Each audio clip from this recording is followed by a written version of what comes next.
நீங்கள் குயிலியை வரலாற்றை சொல்லுவான், பிரிட்டிஷ்காரனுடைய ஆயுத கிடங்கை தரைமட்டமாக்கியவர் சொல்லி. முதல் தற்கொலை. ஆமாம். நீங்கள் வேலுநாச்சியார் தான் ஜான்சி ராணி.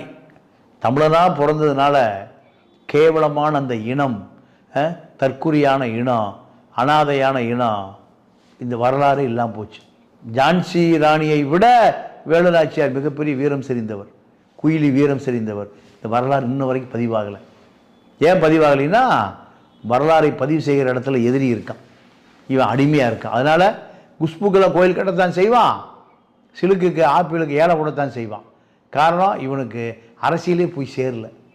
அரசியல் இருக்க வேண்டிய இடத்துல மூளையில் சினிமா இருக்குது, அரசியல் இருக்க வேண்டிய இடத்துல ஆன்மீகம் இருக்குது, அரசியல் இருக்க வேண்டிய இடத்துல காக்கா பிரியாணியும் குவாட்டரும் 500 ரூபாயும் இருக்குது. அதனால் குஷ்புவுடைய அரசியலை நாம் சகித்து கொண்டு தான் ஆக வேண்டும்.